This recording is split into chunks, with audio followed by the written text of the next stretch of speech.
নমস্কাৰ আপোনালোক সকলোকে প্ৰফুল্ল অসম ইউটিউব চেনেললৈ স্বাগতম জনাইছো।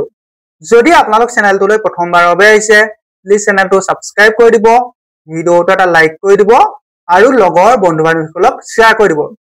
আজি এই ভিডিঅ'ত জনাম যে অসম আৰক্ষী আৰু অসম বন বিভাগৰ যিটো মেডিকেল টেষ্ট হয় সেই মেডিকেল টেষ্টত চকুটো কেনেদৰে চোৱা হয় আৰু আপোনালোকৰ চশমা ব্যৱহাৰ কৰিবলৈ দিয়ে নেকি। এই ভিডিঅ'টো গোটেইখিনি জনাই দিম, গতিকে ভিডিঅ'টো শেষলৈকে চাই থাকিব। এতিয়া যিসকলে অসম আৰক্ষী নাইবা অসম বন বিভাগৰ নতুন এডভাৰটাইজমেণ্টৰ বাবে অপেক্ষা কৰি আছে তেওঁলোকৰ বাবে ভাল খবৰ। খুব সম্ভৱতঃ কম দিনৰ ভিতৰতে আপোনালোকৰ অসম আৰক্ষী আৰু অসম বন বিভাগ দুয়োটাৰে নতুন এডভাৰটাইজমেণ্ট মুকলি হ'ব। গতিকে যিসকলে অসম আৰক্ষী নাইবা অসম বন বিভাগৰ এটা চাকৰি ল'ম বুলি ভাবি আছে তেওঁলোকে এতিয়াৰ পৰা ফিজিকেল টেষ্টৰ বাবে নিজকে ভালদৰে সাজু কৰক আৰু লগতে ৰিটেন টেষ্টৰ বাবে ভালদৰে পঢ়া শুনা কৰি থাকক। এতিয়া আপোনালোকৰ অসম বন বিভাগ আৰু অসম আৰক্ষীৰ যিটো মেডিকেল টেষ্ট হয় আপোনালোকৰ দুয়োটা একে হয় আৰু আপোনালোকক এইখিনি কৈ যাওঁ কামাণ্ডো বেটেলিয়নৰ যিটো মেডিকেল টেষ্ট সেই মেডিকেল টেষ্টটো একেই হয়। এতিয়া আপোনালোকৰ যিটো মেডিকেল টেষ্ট হয় সেই মেডিকেল টেষ্টত চকুটো কেনেদৰে চোৱা হয়। বহুতৰে মনত প্ৰশ্ন। আপোনালোকৰ যি চকু দুটা আছে সেই চকু দুটা তিনিটা ষ্টেপত চাই। আপোনালোকৰ যিটো ফাৰ্ষ্ট ষ্টেপ সেইটো হৈছে ডিষ্টেন্স ভিজন চেক, মানে আপোনালোকৰ মিনিমাম 12 ফুট 15 ফুট মান আঁতৰত এখন কাৰ্ড থাকিব। মই স্ক্ৰীনত দেখাই দিছো কেনেকুৱা কাৰ্ড থাকে। সেই কাৰ্ডখনত থকা আপোনালোকৰ বিভিন্ন ধৰণৰ লেটাৰ নাইবা নাম্বাৰ থাকিব। এই লেটাৰ নাইবা নাম্বাৰখিনি আপোনালোকে এনেকৈ এটা চকু বন্ধ কৰি এটা চকুৱে ক'ব লাগে। তাৰপিছত আপোনালোকৰ যিখন কাৰ্ড থাকিব সেই কাৰ্ডখনৰ আপোনালোকৰ কিছুমান আখৰ ডাঙৰ থাকিব আৰু কিছুমান আখৰ সৰু থাকিব। এতিয়া আপোনালোকৰ অসম আৰক্ষী আৰু অসম বন বিভাগৰ ক্ষেত্ৰত আপোনালোকৰ তেনেদৰে চকুটো ডিষ্টেন্স ভিজন চোৱা হয়। তাৰপিছত আপোনালোকৰ যিটো ছেকেণ্ড ষ্টেপ সেইটো হৈছে আপোনালোকৰ কালাৰ ব্লাইণ্ডনেছ চেক, মানে আপোনালোকৰ কালাৰ ব্লাইণ্ডনেছৰ এখন বুক পায়। মই স্ক্ৰীনত দেখাই দিছো তেনেকুৱা আপোনালোকৰ এখন বুক থাকে।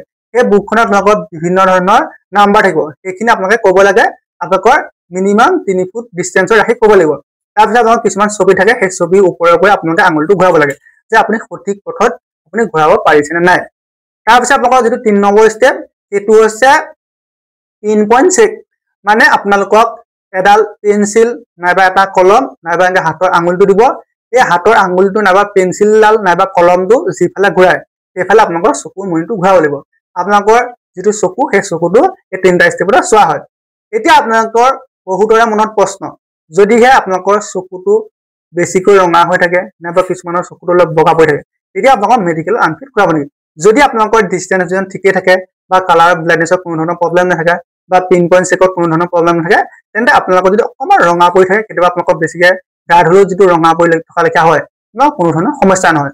এতিয়া আপোনালোকৰ যিসকলৰ পাৱাৰ কম তেওঁলোকে চশমা ব্যৱহাৰ কৰিছে। এতিয়া আপোনালোকৰ মেডিকেল যেতিয়া টেষ্ট হ'ব তাত চশমা ব্যৱহাৰ কৰিবলৈ নিদিয়ে।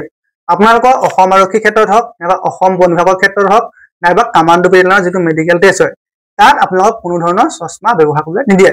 গতিকে যিসকলৰ পাৱাৰ কম আছে তেওঁলোকে আগতীয়াকৈ ডক্টৰৰ পৰামৰ্শ লওক, নাইবা যিসকলৰ কালাৰ ব্লাইণ্ডনেছৰ অকণমান প্ৰব্লেম আছে তেওঁলোকে ডক্টৰৰ পৰামৰ্শ লওক।